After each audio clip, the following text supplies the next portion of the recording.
So dear students, now we are starting density and relative density. तो इसमें मैं बहुत छोटी सी ही बात करूँगा कि डेंसिटी क्या होती है. हम जानते हैं कि मास क्या होता है. ठीक, पहले हम डेंसिटी की बात करेंगे. तो व्हाट इज डेंसिटी. ठीक, अगर मैं एक एग्जांपल लेता हूँ. Suppose it is a simple wooden block. ये एक लकड़ी का टुकड़ा है. ठीक, आप सब लोग देख रहे हैं. और मैं ये देखता हूँ कि इसका कुछ वज़न है, इसका कुछ मास है. ठीक, मे बी 50 ग्राम्स और 100 ग्राम्स इसका कुछ मास है. अच्छा, इतना ही बड़ा इसी साइज़ का, यानी इतनी ही लेंथ हो, इतनी ही ब्रेथ हो और इतनी ही ये हाइट हो या विड्थ हो, यानी इतने ही साइज़ का, यानी इतने ही वॉल्यूम का अगर मैं एक आयरन का टुकड़ा लेकर आऊँ, फिर उसको मैं मेज़र करूँगा तो पता ही चलेगा वो 1 kg का होगा या 1.2 kg का होगा. तो उसका मास बहुत ज़्यादा होगा. तो हम देखते हैं कि चीज़ों का अगर साइज़ बराबर भी हो और डिफरेंट मटेरियल या डिफरेंट एलिमेंट हैं तो उनका मास डिफरेंट होता है. ठीक, तो ऐसी क्या प्रॉपर्टी होती है डिफरेंट मास डिफरेंट बॉडीज़ के अंदर जो सेम साइज़ का होने के बावजूद भी उनका मास डिफरेंट कर देती है. तो प्रॉपर्टी जो होती है वो ये डेंसिटी होती है. ठीक, डेंसिटी मतलब डेंस. डेंसिटी मतलब ज़्यादा, हाईली डेंस. क्या चीज़, तो ये बेसिकली आप देखेंगे कोई भी मटेरियल हो वो या तो आपके सेल से मिलके बनेगा. जैसे वुड है तो वुड सेल से मिलके बनना है. ठीक, ये एक नेचुरल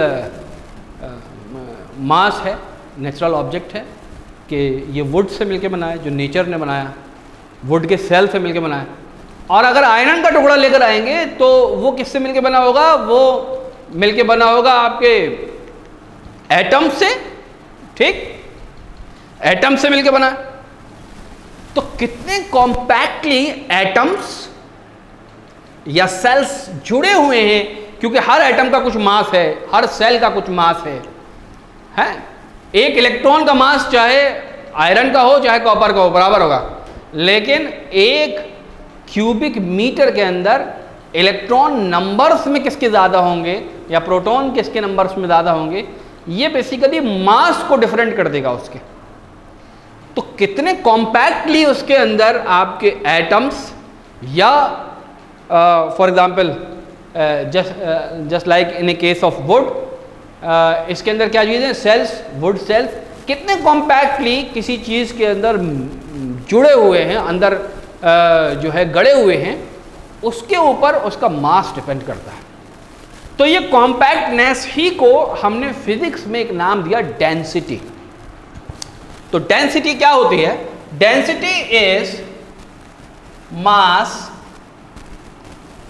पर यूनिट वॉल्यूम. अगर हमें किसी ऑब्जेक्ट की डेंसिटी चाहिए तो हम एक यूनिट का वॉल्यूम ले लेंगे, उसमें जो मास होगा वही उसकी डेंसिटी. ठीक, suppose just like a wooden case. ये जो मैंने एक वुडन ब्लॉक लिया था, सपोज ये ब्लॉक है, इसका वॉल्यूम V है और जब मैं इसका मास मेजर करता हूं तो वो आता है सपोज कैपिटल M. तो V वॉल्यूम के अंदर जो मास है वो कितना है, कैपिटल M. यहां पे मैंने लिखा वॉल्यूम और यहां पे मैंने लिखा मास. V वॉल्यूम में इसका मास कितना था, कैपिटल M था. तो 1 वॉल्यूम के अंदर कितना मास होगा, 1 वॉल्यूम के अंदर मास होगा m/v. ये 1 यूनिट वॉल्यूम के अंदर जितना मास होता है इसी को हम बोलते हैं डेंसिटी. तो डेंसिटी का फॉर्मूला क्या, density is equal to mass divided by volume. कौन सा वॉल्यूम, जिस वॉल्यूम के अंदर ये मास है, कोई सा भी वॉल्यूम नहीं, तो ये क्या बनेगी? डेंसिटी। नाउ डेंसिटी की यूनिट क्या? जो यूनिट इन दोनों की मिला के, तो मास की यूनिट केजी और वॉल्यूम की unit metre cube, SI standard international unit. तो केजी पर मीटर क्यूब, उसको हम ऐसे भी लिख सकते हैं और केजी पर मीटर क्यूब ऐसे भी लिख सकते हैं। This is the unit of, ये क्या चीज है? Unit of density. So this is about density. तो ये एक सिंपल सी, बहुत आसान सी चीज थी। नाउ अर्लियर डेंसिटी को मेजर करने के लिए हमें दो क्वांटिटीज की जरूरत होती है, मास की और वॉल्यूम की। डिफरेंट कंट्रीज में अर्लियर डिफरेंट यूनिट्स चला करते थे for the measurement of mass and length. Volume क्या है? Length into length into length. तो बेसिकली वॉल्यूम लेंथ की डायमेंशन से बनी है, जो 3 बार मल्टीप्लाई होकर आती है, इसीलिए यहां पर क्यूब आ जाता है। तो अर्लियर कंट्रीज में जो डिफरेंट यूनिट्स चला करते थे मास के, उसमें एक यूनिट था पाउंड। जैसे हमारा हम किस यूनिट की बात करते हैं? हम MKS सिस्टम की बात करते हैं, मतलब मीटर्स किलोग्राम सेकंड्स। और एक यूनिट, एक सिस्टम चला करता था FPS, अब भी चलता है, फीट, यानी लेंथ को मीटर में नाप कर फीट में नापते थे। और अभी भी आप देखेंगे हमारे यहाँ जो ज़मीनों की ख़रीद फरोख्त होती है वो फिट में होती है। मीटर जो है SI सिस्टम ज़रूर है, लेकिन फिर भी ज़मीनों को हम खरीदते हैं कि 60 बाई 60, 60 फीट बाई 60 फीट की ज़मीन है इनकी, है ना। 1000 गज का प्लॉट है, 1000 गज का प्लॉट है, या 100 गज का, 100 गज का प्लॉट जो है वो 900 स्क्वायर फीट हुआ करता है। ठीक, इस तरीके से। बहरहाल, तो हम लेंथ को किस में नापते हैं? FPS सिस्टम में फिट में नापते हैं, पाउंड में नापते हैं मास को, और टाइम को सेकंड में ही नापते हैं। तो FPS सिस्टम, तो कहीं अगर FPS सिस्टम हो रहा है तो वहां डेंसिटी की यूनिट क्या आ जाएगी? वो आ जाएगी पाउंड, जिसको हम LB से डिनोट करें, पाउंड पर क्यूबिक फिट। तो एक यूनिट ये भी आ जाएगी, लेकिन ये स्टैंडर्ड इंटरनेशनल यूनिट नहीं है, इसको इंटरनेशनली अडॉप्ट नहीं किया गया। लेकिन ये परेशानी आती थी कि किसी यूनिट को हमने देखा पाउंड पर क्यूबिक फिट में, किसी यूनिट को देखा हमने मीटर, वो केजी पर मीटर क्यूब में। तो किस मटेरियल की डेंसिटी ज़्यादा है ये हम पता नहीं कर पाते थे, या किसकी कम है। तो इसके लिए हमने एक स्टैंडर्ड तरीका अपनाया। हमने डेंसिटी के साथ साथ रिलेटिव डेंसिटी को भी एक टॉपिक बनाया, एक पढ़ने का तरीका बनाया, डेंसिटी को रीड करने का, नापने का तरीका बताया। रिलेटिव डेंसिटी क्या होती है? याद रखिए, जब भी ये वर्ड आएगा रिलेटिव फिजिक्स में, तो जो भी क्वांटिटी होगी वो अपनी यूनिट की पहचान खो देती है। यूनिट नहीं होगी। Relative means in relation to some quantity. Relation में कभी भी आपके यूनिट नहीं आएगी, डायमेंशन नहीं होगी, it will just be A ratio. तो रिलेटिव डेंसिटी क्या होती है? हमने कहा भाई ऐसा है कि लेंथ को अलग अलग कंट्रीज़ में अलग अलग यूनिट से हम नापते हैं, और मास को भी अलग अलग यूनिट से नापते हैं। तो हम एक ऐसे कंपोनेंट को या ऐसे मटेरियल को ले लें जो सब जगह होता है, वो होता है एक वाटर। तो वाटर की डेंसिटी हम पता कर लेते हैं, और जो भी मटेरियल है उसकी डेंसिटी को वाटर की डेंसिटी से डिवाइड कर देते हैं, तो एक रेशियो आएगा। और वो रेशियो, उसमें यूनिट नहीं होगी, वो हर जगह वैलिड होगा। ठीक, तो रिलेटिव डेंसिटी क्या होता है ज़रा उसको देखते हैं। मैं इसको रब कर देता हूँ।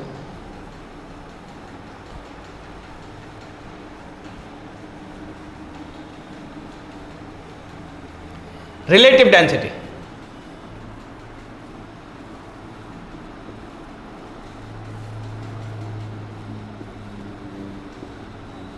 रिलेटिव डेंसिटी के लिए हमने एक फॉर्मूला बनाया,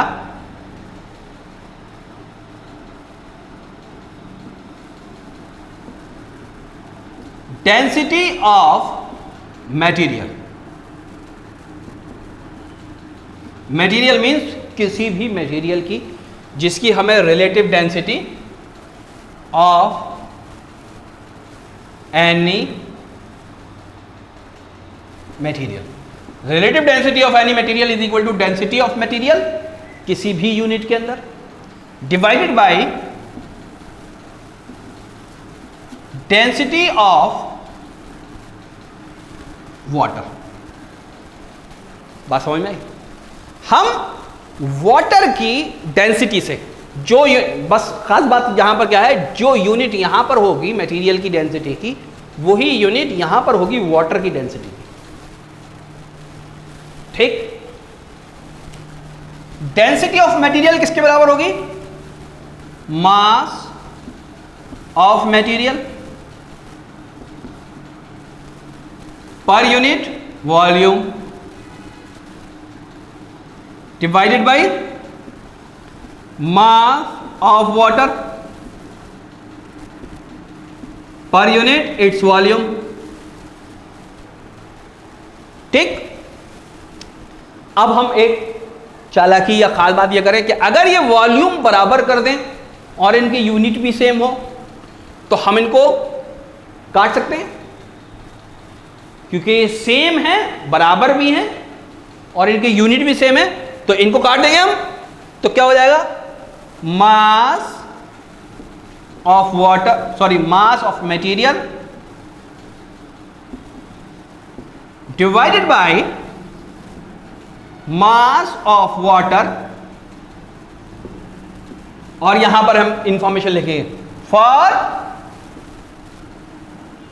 इक्वल वॉल्यूम। खास बात क्या होनी चाहिए? इस रेशियो में mass of material divided by mass of water, इस रेशियो में, ये रेशियो है, इन दोनों का वॉल्यूम बराबर होना चाहिए, इन दोनों का वॉल्यूम बराबर होना चाहिए पर यूनिट वॉल्यूम, ये दोनों के। फॉर एग्जांपल ये अगर 1 सेंटीमीटर क्यूब का है तो ये भी 1 सेंटीमीटर क्यूब का होना चाहिए। अगर मटेरियल 1 क्यूबिक फीट का है तो वाटर भी 1 क्यूबिक फीट का होगा। अगर मटेरियल 1 मीटर क्यूब का है तो वाटर भी 1 मीटर क्यूब का होगा। अब इनका मास चाहे आप पाउंड में लिखें चाहे आप केजी में, दोनों का सेम। तो ये जो रेशियो आएगा ये आएगा रिलेटिव डेंसिटी।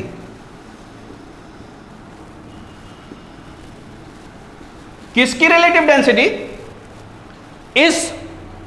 इस मटेरियल की रिलेटिव डेंसिटी आएगी। किसी भी यूनिट में करेंगे आप तो ये एक नंबर आएगा। ये क्या चीज आएगी? इसकी यूनिट क्या होगी? यूनिट क्या होगी? No unit. जब किसी की यूनिट नहीं होती है तो हम क्या कह देते हैं उसको? डायमेंशनलेस। इसकी कोई डायमेंशन नहीं होती। It is just a number. ये एक नंबर होगा सिर्फ। तो यहां से आपको कुछ फॉर्मूले पता लग जाएंगे। इसके ऊपर आमतौर से जब भी सवाल आते हैं बहुत आसान आते हैं, तो इसके सवाल कराएंगे हम। ओके, अभी यहीं तक छोड़ रहे हैं। इसका फॉर्मूला याद कर लीजिए, इंपॉर्टेंट है और अक्सर आता है। और इसी के बाद फिर हम आपको एक लास्ट टॉपिक और बचा है इसमें, बाउंसी है, बॉयंट फोर्स। कौन सी चीज़ तैरेगी, कौन सी चीज़ डूबेगी, कौन सी चीज़ सिंक होगी, कौन सी चीज़ सरफेस के नीचे तैरेगी जस्ट, वो इसी पर डिपेंड करता है। तो रिलेटिव डेंसिटी या डेंसिटी को पढ़ाने के बाद ही वो टॉपिक मैं पढ़ाना पसंद करता हूँ। तो डेंसिटी और रिलेटिव डेंसिटी एक आपको क्लियर रहेगा ना, तो वो आप आसानी से समझ पाएंगे। आर्किमिडीज प्रिंसिपल भी उसी में इंक्लूडेड है। तो वो सब एक साथ कर देंगे हम, और उसके ऊपर फिर बाकी जितने भी बचे न्यूमेरिकल्स हैं या क्वेश्चंस हैं उनको टेकअप कर लेंगे, लाइन अप कर लेंगे। ठीक, यहाँ तक आप कर लीजिए। Thank you very much.